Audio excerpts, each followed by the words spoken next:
Friends, ಇವತ್ತು ನಾನು hotel ಅಥವಾ ಟೆಂಪಲ್ಗಳಲ್ಲಿ ಸಿಗುವ ಸಾಫ್ಟ್ ಕ್ರೀಮಿ ಮೊಸರನ್ನ ಹೇಗೆ ಸಿಂಪಲ್ಲಾಗಿ ಮನೆಯಲ್ಲೇ ಮಾಡ್ಬೋದು ಅಂತ ನಾನು ಹೇಳ್ಕೊಡ್ತೀನಿ. ವಿಡಿಯೋ ಪೂರ್ತಿ ನೋಡಿ, ಎಲ್ಲೂ ಸ್ಕಿಪ್ ಮಾಡಿಬಿಡಿ. ಕೆಲವೊಂದು ಟ್ರಿಕ್ಸ್ಗಳನ್ನ ಹೇಳ್ತೀನಿ, ಅದನ್ನು ಯೂಸ್ ಮಾಡಿದ್ರೆ ನೀವು ಸೇಮ್ ಇದೇ ಥರದ ಕ್ರೀಮಿ ಮೊಸರನ್ನ ಮನೇಲೂ ಮಾಡ್ಕೋಬೋದು.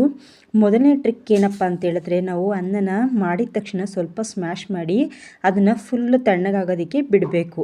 ಇದು ಮೊದಲನೇ ಟ್ರಿಕ್ ಅಂತಲೇ ಹೇಳ್ಬೋದು. ಈ ರೀತಿ ತಣ್ಣಗಾದ ಮೇಲೆ ಇದಕ್ಕೆ ಮೊಸರನ್ನ ಆ್ಯಡ್ ಮಾಡಬೇಕು. ಇಲ್ಲಿ ದಾಳಿಂಬೆ ಹಾಗೆ ಮೊಸರು. ಎರಡನೇ ಟ್ರಿಕ್ ಏನಪ್ಪ ಅಂದರೆ, ನಾವು ಮೊಸರಿಗೆ ಸ್ವಲ್ಪ ಹಾಲನ್ನು ಸೇರಿಸಿ ಇದನ್ನು ಚೆನ್ನಾಗಿ ಬೀಟ್ ಮಾಡಿ ಇಟ್ಕೋಬೇಕು. ಉಪ್ಪು, ಕಡಲೆಬೇಳೆ, ಈರುಳ್ಳಿ ಆಪ್ಷನಲ್ಲು. ಈ ಟೆಂಪಲ್ಗಳಲ್ಲೆಲ್ಲ ಈರುಳ್ಳಿನ ಯೂಸ್ ಮಾಡಲ್ಲ.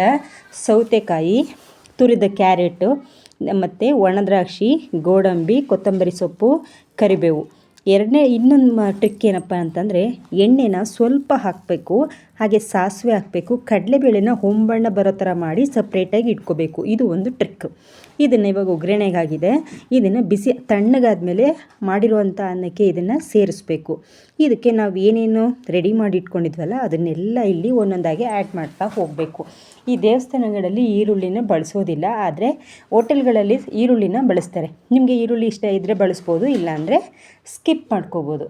ಇಲ್ಲಿ ಕ್ಯಾರೆಟು ಹಾಗೆ ಸೌತೆಕಾಯಿ ಮಾಡಿರುವಂಥ ಒಗ್ಗರಣೆ, ಒಣದ್ರಾಕ್ಷಿನ ಹಾಕ್ತಾಯಿದ್ದೀನಿ, ಹಾಗೆ ಈರುಳ್ಳಿನೂ ಸಹ ಸೇರಿಸಿದ್ದೀನಿ, ಹಾಗೆ ಕೊತ್ತಂಬರಿ ಸೊಪ್ಪು, ಹಾಗೆ ಮತ್ತು ಈ ದ್ರಾಕ್ಷಿನ ಸಣ್ಣ ಸಣ್ಣದಾಗಿ ಹೆಚ್ಚಿ ಹಾಕ್ತಾಯಿದ್ದೀನಿ. ಈ ರೀತಿ ಇದಕ್ಕೆ ಚಿಲ್ಲಿ ಬೇಕಾದರೂ ಹಾಕೋಬೋದು. ಮಕ್ಕಳಿಗೆ ಕೊಡೋದ್ರಿಂದ ಮಕ್ಕಳು ಬೇಡ ಅಂತ ಏನಾರು ಅಂದರೆ ಅದನ್ನು ಜಜ್ಜಿ ಬೇಕಾದರೂ ಹಾಕೋಬೋದು. ಹಾಗೆ ಪೆಪ್ಪರ್ ಕಾಳು ಸಹ ಹಾಕೋಬೋದು.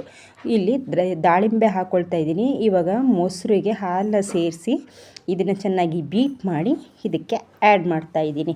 ಇದನ್ನು ಚೆನ್ನಾಗಿ ಕೈಯಲ್ಲೇ ಕಲಿಸ್ಕೋಬೇಕು. ಯಾಕಂತಂದರೆ ನಾವು ಅನ್ನನ ಸ್ಮ್ಯಾಶ್ ಮಾಡಿರ್ತೀವಲ್ವ, ಅದಕ್ಕೋಸ್ಕರ ಇದಕ್ಕೆ ಸ್ವಲ್ಪ ನಿಮಗೆ ಎಷ್ಟು ಬೇಕು ರುಚಿ. ಮೊಸರನ್ನಕ್ಕೆ ಯೂಶ್ವಲಿ ಸ್ವಲ್ಪ ಉಪ್ಪನ್ನು ಕಡಿಮೆನೇ ಹಾಕಬೇಕು. ಇವಾಗ ಈ ರೀತಿ ಕೈಯಲ್ಲಿ ಚೆನ್ನಾಗಿ ಕಲಸಿ ನಾನು ಚಿಲ್ಲಿ ಹಾಕ್ತಾಯಿದ್ದೀನಿ. ಇದನ್ನು ಚೆನ್ನಾಗಿ ಕಲಸಿ ನೋಡಿ ಎಷ್ಟು ಬೇಗ ರೆಡಿ ಆಗಿಬಿಡ್ತು ಮೊಸರನ್ನ ಅಂತ. ಸಿಂಪಲಾಗಿ ತುಂಬ ಕ್ರೀಮಿಯಾಗಿ ಬರುತ್ತೆ.